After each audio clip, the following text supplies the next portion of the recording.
बलिदान और शौर्य का प्रतीक है, त्याग बलिदान और शौर्य का प्रतीक है। इसी भगवा ध्वज के तले छत्रपति शिवाजी ने जो शौर्य दिखाया आज इतिहास में अमर है।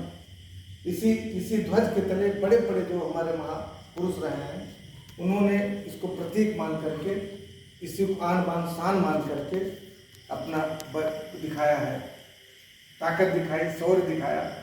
और आप एक देखिए, सूर्य जब उदय होता है उसका रंग भी जो है इसी भगवा ध्वज के कलर का होता है।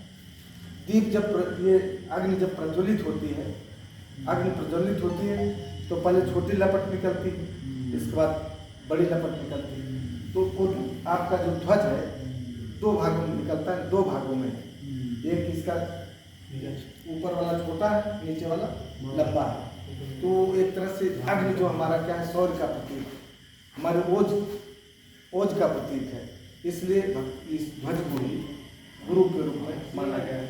और दूसरे दक्षिणा का जो कार्यक्रम है हमारा, इसमें चंदा तो बहुत मिल सकता है, बड़े बड़े पूंजीपति 1-1 लाख दे देंगे, लेकिन इनका लक्ष्य है कि ये समर्पण का भाव होना चाहिए। इसमें समर्पण, हम श्रद्धा के रूप में हम गुरु को जो भी दें श्रद्धा के साथ दें। कोई उसमें बाध्यता नहीं कि 100 है, 200 है, 400, 500, जो भी हमारा श्रद्धा सुमन हो वो समर्पित हो।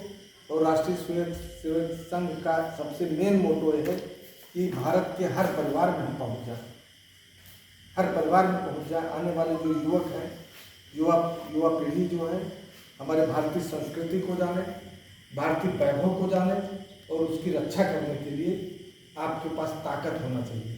क्योंकि जब मोहम्मद गजनवी ने आक्रमण किया सोमनाथ मंदिर के ऊपर, तो पुजारी वहाँ जो थे उन्होंने कहा हम आप क्यों मेहनत कर रहे हैं भाई, सुरक्षा की व्यवस्था के लिए तमाम सेना इकट्ठी की गई, कहीं कुछ नहीं, हम अच्छत से उनको नष्ट कर देंगे, नहीं काम करेगा।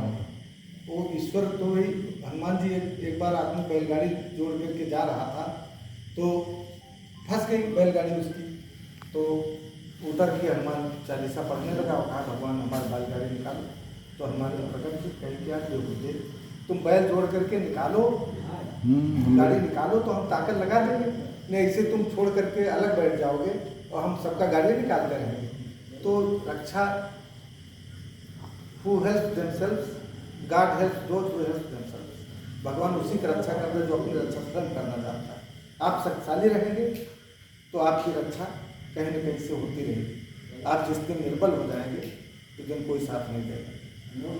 इसलिए शक्तिशाली होने की जरूरत है, संगठित होने की जरूरत है। यही राष्ट्रीय स्वयंसेवक संघ का मेन लक्ष्य है कि हमारे युवा जो हैं निष्क्रिय न बैठ जाए, वो अपनी ताकत को समाज के संगठन में, समाज को जोड़ने में, भारतीय संस्कृति की रक्षा करने में हमेशा तत्पर रहें और संस्कारवान बने। क्योंकि हम ज़्यादातर संस्कार विहीन होते जा रहे हैं, संस्कारों को छोड़ते जा रहे हैं। जो हमारी परंपराएं हैं उसको हम उपेक्षित नज़र से देख रहे हैं।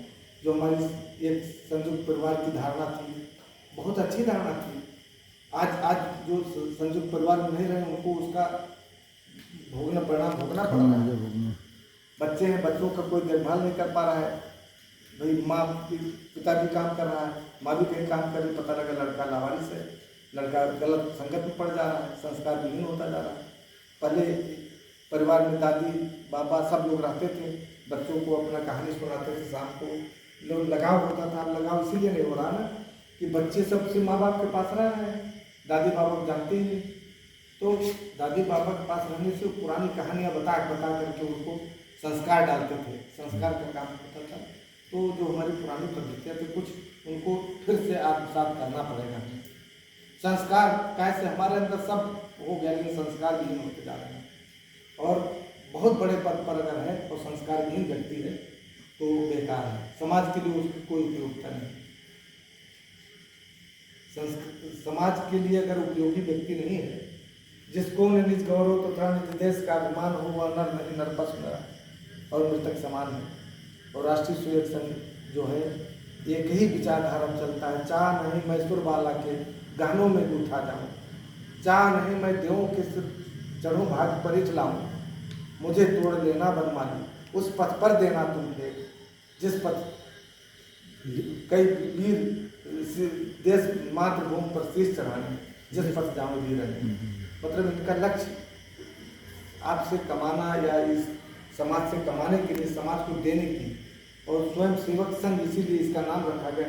यहाँ जो भी आ रहा है स्वेच्छा से आ रहा है, कोई जबरदस्ती नहीं। आप स्वेच्छा से आएंगे तभी संभव है, और जबरदस्ती किसी को करके कोई कुछ नहीं हो सकता। इसलिए भैया देश के प्रति, समाज के प्रति हमारी उपयोगिता है, हम उसमें जुटे हैं। थोड़ा सा सब लोग मिल करके हो जाएगा, 2 आदमी कोई दिक्कत नहीं।